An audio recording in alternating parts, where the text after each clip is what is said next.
Hello students, तो हम लोग आगे चलते हैं। तो हम लोगों ने कुछ सवाल कर लिए थे, अब हम चलते हैं आगे, हम और सवाल करते हैं। तो अगला सवाल है, एक वहाँ से हमने एक स्प्रिंग पर लिखा है, रखा है, लिखा नहीं है, रखा है। स्प्रिंग अपनी नेचुरल लेंथ पे है, मतलब अनकम्प्रेस्ड अनस्ट्रेच्ड लेंथ पे, और m इज रिलीज्ड।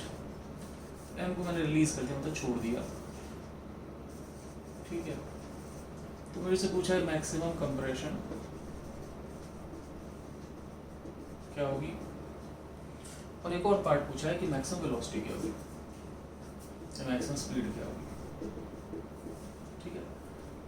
और इनफैक्ट इसको सी पार्ट होना चाहिए, चलो बी पार्ट कर देते हैं। Maximum speed and compression at max speed, उस मैक्स स्पीड पे कंप्रेशन क्या होगा।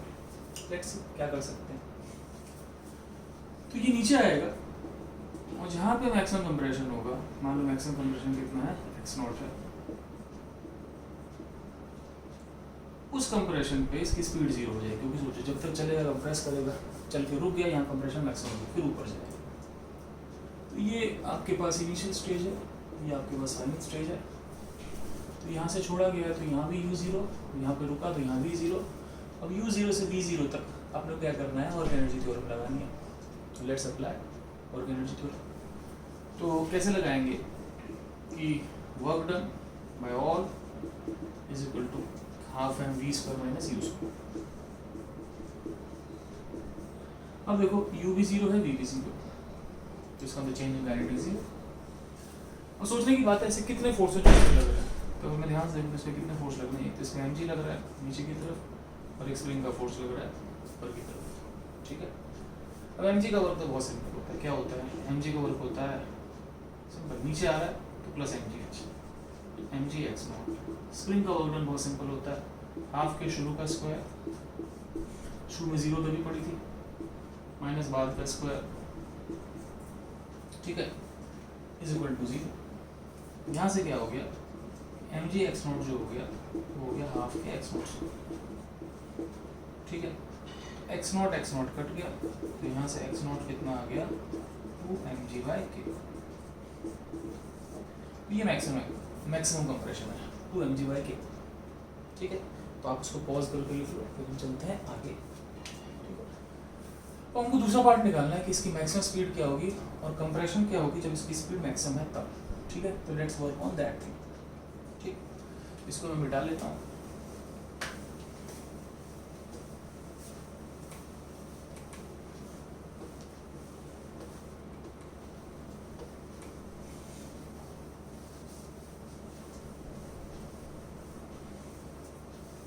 अच्छा, अब क्या करते हैं कि पता नहीं आपको याद है कि नहीं, उस गड़े मुर्दे उखाड़ते हैं कि इन 1D मोशन,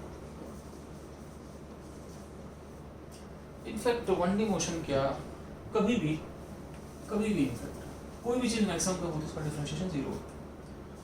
तो v is max, velocity max कब होगी, जब उसका डिफरेंशिएशन 0 होगा। क्यों 0 होगा, देखो ये मैक्सिमम मिनिमम है कि मान लो कि velocity as a function of time है, तो कोई चीज बढ़ घट रही है, तो कोई भी चीज जब मैक्सिमम या मिनिमम होती है, दोनों केस में उसकी स्लोप 0 होती है, मैक्सिमम पे भी मिनिमम पे भी। जो पहले बता चुका हूँ कि वेलोसिटी मैक्सिमम तब होगी जब d/dt मतलब उसकी स्लोप 0 होगी। अब स्लोप 0 होगी मतलब एक्सेलरेशन 0 होगी, d/dt इज एक्सेलरेशन, ठीक है। और एक्सेलरेशन 0 होने का मतलब नेट फोर्स भी 0 होगा। तो इसका मतलब सिंपल सी बात है कि वेलोसिटी मैक्सिमम कब है, ये बॉडी में नेट फोर्स 0 है, ठीक है। मैं कुछ ढूंढ रहा था, मैं क्या ढूंढ रहा हूँ, ये ढूंढ रहा हूँ, एसी को बंद कर देते हैं, बहुत ठंड लग रही है। अब क्या हुआ कि बेसिकली वेलोसिटी मैक्सिमम तब होगी जब नेट फोर्स 0 होगा, नेट फोर्स 0 तब होगा, सॉरी जब एक्सेलरेशन 0 होगा, एक्सेलरेशन 0 होगा तो नेट फोर्स 0 होगा, ठीक है भाई। अब देखो एक चीज पे अगर 4 फोर्स है, ठीक है, तो वो 4 फोर्स कुछ भी हो सकते हैं 0 करने के लिए, समझ में बात आ। जैसे मान लो एक है, एक है, 3, तो एक लेफ्ट लगा दो, 3 राइट लगा दो, ऐसे 2 4 4 0 2 2 ऊपर नीचे 4 4 ऐसे अब कुछ भी मतलब there are n number of possibilities, लेकिन अगर दो ही फोर्स हैं दोनों तभी जीरो हो सकते हैं जब F1 प्लस F2 जीरो होगा, तो F1 प्लस F2 जीरो तभी होगा जब F1 माइनस F2 के बराबर। तो बॉडी में दो ही फोर्स हैं तो दोनों को इक्वल एंड अपोजिट होना पड़ेगा। तो इसमें अब चक्कर क्या है कि बॉडी को आपने यहाँ से छोड़ा, ये नेचुरल लेंथ, ठीक है। अब ये मान लो कि किसी x पर ये जब नीचे आएगा तो मान लो इसकी वेलोसिटी मैक्सिमम, वो निकालना है कितनी, ठीक है। अब हुआ क्या कि मान लो ये x दब रहा है तो इस पर दो फोर्स है, एक kx है और एक mg है, दो फोर्स है। अब हमसे क्या बोल रखा है कि वेलोसिटी मैक्सिमम तब होगी जब एक्सेलरेशन जीरो होगा, और एक्सेलरेशन जीरो तब होगा जब नेट फोर्स जीरो होगा। दो ही फोर्स है तो नेट फोर्स जीरो का एक ही तरीका है कि दोनों आपस में सेम हो जाए। तो ये दोनों अगर सेम हो जाए तो मेरा काम चल जाएगा। अब ये दोनों सेम होने का मतलब कि x बराबर mg है, तो x कितना है बच्चों, mg/k। तो जैसे उसी कंपैरिजन mg/k होगी उसमें वेलोसिटी मैक्सिमम होगी। अब तुम जैसे ही mg/k देखोगे तुमको एक चीज़ का ध्यान आएगा, वो चीज़ क्या होगी, तो तुमने अभी देखा था कि मैक्सिमम कंप्रेशन कितनी होती है, 2mg/k, ठीक है। तो ये बेसिकली मैक्सिमम कंप्रेशन का आधा है, ठीक है ना। तो एक्चुअली होता क्या है, ये एक तरह से एक SHM होती है। SHM में क्या होता है, जैसे कि मैं बताऊँ, अब आगे जाकर पढ़ोगे, जैसे मान लो पेंडुलम चलता है, देखो यहाँ रुका है, यहाँ रुका है, ठीक है। तो अगर दो जगह रुका है तो मैक्सिमम वेलोसिटी बीच में होती है, ठीक है। तो ये स्प्रिंग भी ऐसे ही करेगी, जैसे मान लो ऊपर रुकी पड़ी है, मैक्सिमम कंप्रेशन में फिर रुक गई, ठीक है। तो उसकी जो मैक्सिमम वेलोसिटी होती है ठीक बीच में होती है। कुछ ऐसे ही केस है, यहाँ जीरो मैक्सिमम वेलोसिटी बीच में, यहाँ भी ऐसे ही कि मैक्सिमम वेलोसिटी ठीक बीच में होगी। तो 2mg/k मैक्सिमम कंप्रेशन होता है उसके ठीक बीच में, मतलब आपके पास mg/k पे इसकी जो कंप्रेशन है मैक्सिमम होगी। अब मुझे बताना है कि इस जगह इसकी वेलोसिटी कितनी है, स्पीड कितनी है। कुछ नहीं करना, यहाँ पर हमने छोड़ा था इसको, यहाँ स्पीड मैक्सिमम है, हम लगाएंगे वर्क एनर्जी का, वर्क डन बराबर हाफ mv² माइनस u²। अब वर्क डन किसका होगा, इस पे एक mg का होगा, एक स्प्रिंग का होगा। mg का वर्क डन बच्चे को पता है mgx, स्प्रिंग का वर्क डन हाफ के शुरू का स्क्वायर माइनस बार का स्क्वायर, ठीक है। इनिशियल वेलोसिटी 0, ये हो गया हाफ mv², ठीक है। अब क्या करना है, मुझे x की वैल्यू रखनी है, तो मैं आराम से रख के देखता हूँ। तो mgx, x कितना है बच्चों, mg/k माइनस हाफ के x², x कितना है mg/k is equal to half mv², ठीक है। चलो भाई इतना हो गया। अब क्या करते हैं कि आप ये पॉज करके लिख लो और मैं इसके आगे चलता हूँ, मैं ऊपर का बैठा, ठीक है। पॉज कर लो, राइट।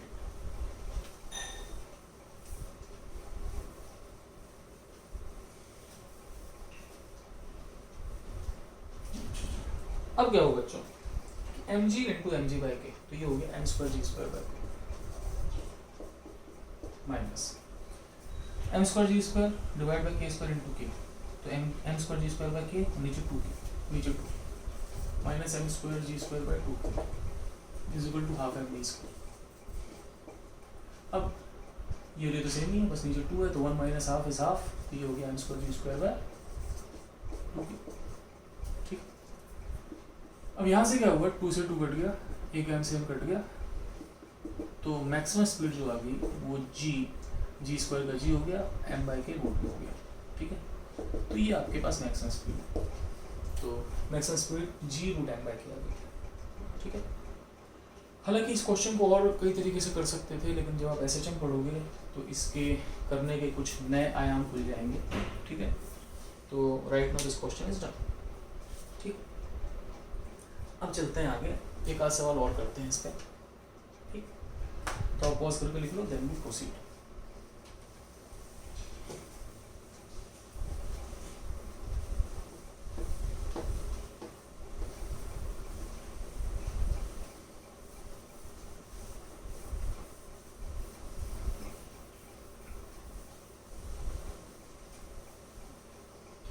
चलो, ऐसा करना तो नहीं चाहिए, लेकिन मैं डेट पर एक क्वेश्चन ऐसा लेता हूँ।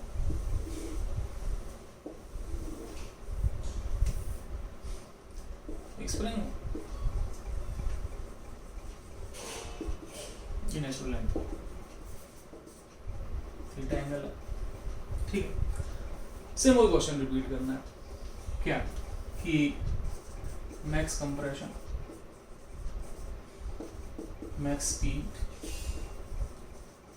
And compression at max speed,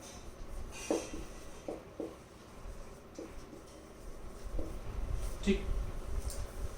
तो पहले बात करते हैं कि मैक्सिमम कंप्रेशन क्या हो। तो देखो भाई, मान लो कि ये मैक्सिमम कंप्रेशन है, ठीक। अगर ये मैक्सिमम कंप्रेशन, तो यहाँ पे स्पीड क्या हो जाएगी, 0 हो जाएगी। इसको यहाँ से जोड़, इसको यहाँ से जोड़, ये इतना नीचे आ गया, ये एंगल थीटा, ये एंगल थीटा। अगर ये x नॉट है तो जो h है आपके पास, x नॉट साइन थीटा होगा, ठीक है। अब यहाँ से यहाँ तक इस पर फोर्सेस कौन से लगेंगे, एक तो नॉर्मल लगेंगे। अब नॉर्मल स्टैटिक सरफेस है तो नॉर्मल का वर्क तो होगा नहीं, क्यों, क्योंकि डिस्प्लेसमेंट और नॉर्मल एक दूसरे के परपेंडिकुलर है। तो एक बेसिकली mg का वर्क हुआ, एक स्प्रिंग का वर्क डन हुआ। तो mg का वर्क, स्प्रिंग का work, half mv square minus v0, यहाँ से छोड़ा गया, नहीं बोला गया तो बाय डिफॉल्ट u0 मान लेते हैं, दोनों 0 हो गए आपके पास। अब mg का वर्क होगा mg इंटू h, h कितना है, x not sine theta. Spring का वर्क का सिंपल फॉर्मूला होता है हाफ के शुरू का स्क्वायर माइनस बाद का स्क्वायर इज इक्वल टू 0, ठीक है। अब क्या हुआ, वो half K x naught square उधर चला गया, तो एक x नॉट कट गया, तो यहाँ आ जाएगा mg साइन थीटा, मैं लिख देता हूँ is equal to x naught अभी रहने देते हैं, is equal to half K x naught square, एक x नॉट कट गया, x नॉट कितना आ गया आपके पास, यहाँ से आपके पास x नॉट आ जाएगा mg sine theta by k। Actually कुछ नहीं हुआ, ये एक ऐसी दुनिया है जहाँ पे g की जगह g साइन थीटा आ रहा है, ठीक है। तो पहले two mg sine theta by k, तो पहले जो आपके पास था वो mg बाई k था, 2mg बाई k, अब mg 2mg sign theta by k, ये पहला पार्ट हो गया। सेम इसी तरीके से आपको दूसरा पार्ट करना है, तो आप देख सकते हो दूसरा पार्ट और तीसरा पार्ट भी, तीसरा पार्ट मतलब b के दोनों पार्ट, तो वो भी मैं कर देता हूँ, आप लोग देखें, ठीक है। तो आप उसको पॉज करके लिख लो, फिर मैं आगे चलता हूँ, ठीक है।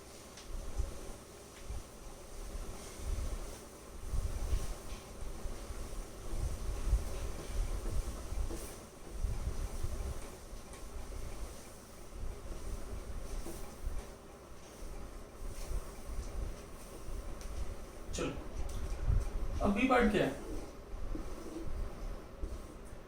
कि यहां से इसको छोड़ा मान लो, और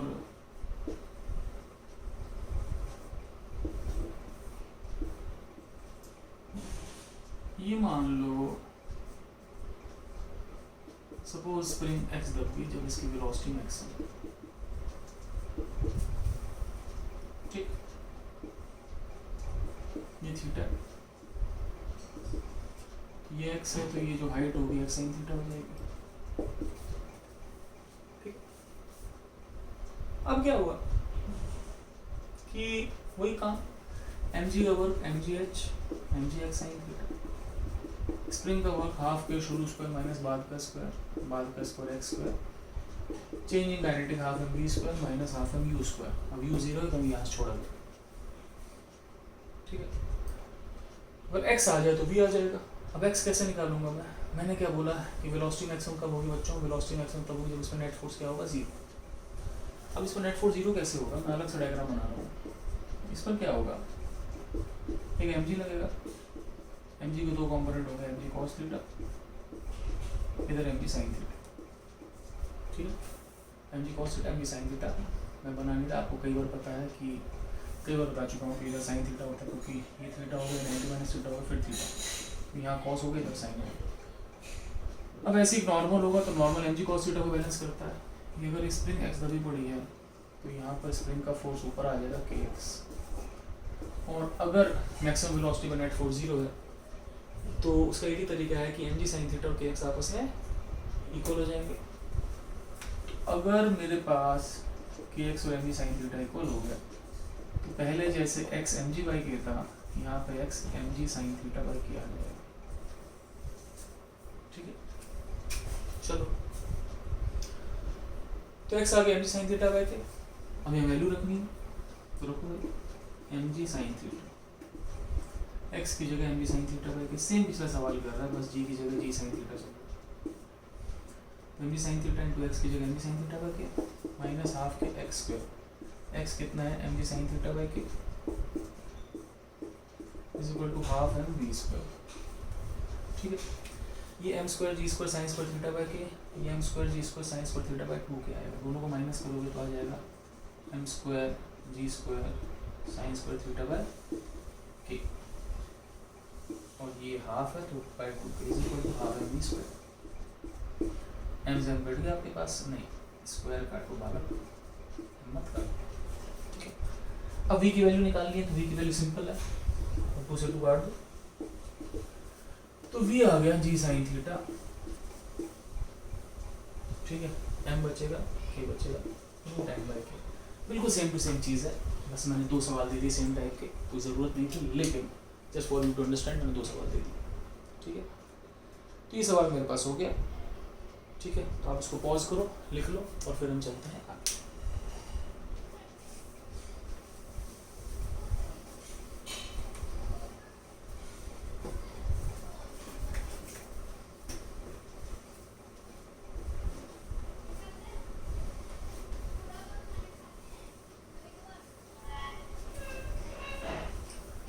चलो अब हम चलते हैं आगे, एक क्वेश्चन करते हैं कि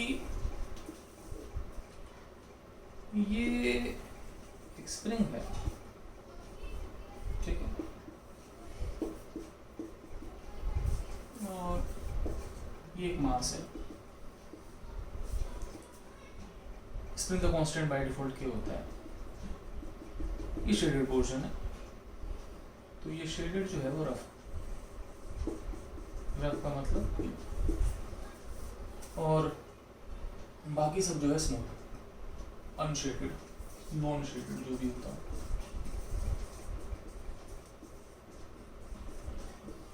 ठीक, अब क्वेश्चन है कि इसको h हाइट से छोड़ा। ठीक है, तो मेरे को बताना है कि मैक्सिमम कंप्रेशन क्या होगा। ठीक, तो ये आया और इसने दबाया, मान लो यहाँ तक नहीं दबा दिया तो यहाँ पर इसकी वेलोसिटी क्या होगी 0 होगी, तो मान लो वेलोसिटी 0 होने में x चला। ठीक है, तो मुझे बेसिकली बताना है कि x कितना है। तो देखो भाई यहाँ से छोड़ा गया, ठीक है, अब यहाँ से छोड़ा गया तो हम यहाँ से यहाँ तक लगाएंगे वर्क एनर्जी थ्योरम, तो हम लोग 2 पॉइंट्स ले लेते हैं a से b तक वर्क एनर्जी थ्योरम लगाएंगे, तो वर्क डन बराबर half M V square minus U square. जहाँ मैक्सिमम कंप्रेशन होगी वहाँ वेलोसिटी 0 हो जाएगी, तो शुरू में वेलोसिटी 0 बाद में वेलोसिटी 0, तो चेंज इन वेलोसिटी तो 0 होगी, चेंज इन काइनेटिक 0 होगी। और वर्क डन में क्या होगा, यहाँ पर 3 फोर्स लगेंगे, नॉर्मल एम जी स्प्रिंग नहीं मेरे लाल 4 फोर्स लगेंगे, चौथा कौन सा फ्रिक्शन। तो हम लोग क्या करते हैं, इन चारों फोर्सेस का वर्क डन ले लेते हैं। नॉर्मल का वर्क डन बच्चे को पता है। ठीक है, जब बच्चा पैदा होता है उसको बता देते हैं नॉर्मल का वर्क डन इस केस में 0 होता है, जब भी सरफेस स्टैटिक होती है तो यहाँ भी नॉर्मल का वर्क डन हो गया 0। ये h नीचे आया तो mg का वर्क प्लस mgh। ठीक है, स्प्रिंग का वर्क डन बहुत सिंपल होता है, हाफ के शुरू में। अब यहाँ पे जब था तो स्प्रिंग तो अब नॉर्मल स्टेट में थी 0 दबी हुई थी, और यहाँ पे हुआ तो x दब गई। ठीक है, अब बच गया फ्रिक्शन का वर्क। फ्रिक्शन का वर्क कैसे निकालें, तो देखो भाई ऐसा है, जैसे वो यहाँ पर आया स्प्रिंग से लगा, मैं यहाँ के डायग्राम बना रहा हूँ। ठीक है, तो जैसे वो स्प्रिंग पर लगा तो उस केस में हुआ क्या कि इस पे नो डाउट स्प्रिंग का एक फोर्स होगा, ऊपर एक नॉर्मल होगा, नीचे mg होगा, पीछे फ्रिक्शन होगा। अब सोचने की बात है कि नॉर्मल mg बराबर हो गया, और फ्रिक्शन कितना होता है μ1, तो फ्रिक्शन आपके पास क्या होगा μ1 बोलो तो कितना होगा μmg, फ्रिक्शन μmg इधर होगा, तो फ्रिक्शन इधर हो गया μmg, डिस्प्लेसमेंट उधर है, तो फ्रिक्शन का वर्क क्या होगा, एफ एस कॉस पाई, तो माइनस एफ, देखो एफ इधर एक्स इधर कॉस पाई, तो एफ एक्स कॉस पाई मतलब माइनस एफ एक्स। तो जो फ्रिक्शन का वर्क होगा मैं अलग से लिख दे रहा हूँ, एफ एक्स कॉस पाई होगा, एफ एफ है, एफ म्यू एम जी है, एक्स एक्स है, कॉस पाई माइनस 1 होता है। तो यहाँ से फ्रिक्शन का वर्क हो गया minus mu M G X बराबर कितना हो गया, 0 हो गया। ठीक है, अब अगर आप ध्यान से देखो तो ये मेरे पास हो गया M G H is equal to half के X square plus mu M G X. ये क्या है एम जी एच, ये क्या है कि x की क्वाड्रेटिक इक्वेशन। ठीक है, इसको सॉल्व कर सकते हैं, डिस्क्रिमिनेंट निकाल के व्हाटएवर, मैं सॉल्व नहीं कर रहा हूँ, लेकिन मैंने इक्वेशन बना दी। कल की कोई वैल्यूज आएंगी कि h बराबर 10 मीटर, m बराबर इतना इतना इतना, तो जब भी वैल्यूज आएंगी तो आप इनको सॉल्व कर सकते हो। सॉल्व करने में कोई खास मुश्किल काम नहीं है, अगर वैल्यूज देते हैं आप सॉल्व कर दी ना वैल्यूज को भी आप डिस्क्रिमिनेंट निकाल के सॉल्व कर सकते हो, b² - 4ac से। ठीक है, तो हम लोगों ने फिर कुछ सिंपल प्रॉब्लम कर ली। अब हम क्या करेंगे कि इसमें हम लगभग 2 छोटी क्लासेस 20 मिनट की और लेंगे, जिसमें हम लोग क्या करेंगे कि इसमें कुछ कॉम्प्लेक्स प्रॉब्लम करेंगे। तो ये बहुत इंपॉर्टेंट चैप्टर, फिर बता रहा हूँ, work energy theorem is a very important. तो आप क्या करना, इनको आराम से देखते रहना, ठीक है, कीप डूइंग, और इट्स रियली वेरी इंपॉर्टेंट। इसका यूज़ बार बार आता है, पूरी फिजिक्स में आता है। ओके बच्चों, तो डू इट। और शेर शायरी कुछ हो जाए, एक सिंपल सा शेर सुनाता हूँ कि ये मान लियो तू कि तेरा ईमान अच्छा है, मान लियो तू कि तेरा ईमान अच्छा है, तेरा दुश्मन भी जब बोल पड़े इंसान अच्छा है। I hope you understand. जब आपको दुश्मन भी बोल पड़े कि तू इंसान बहुत सही है, तो तू रियलिटी में सही। दोस्त तो बोलते हैं आप बहुत अच्छे। ओके बच्चों, बाय।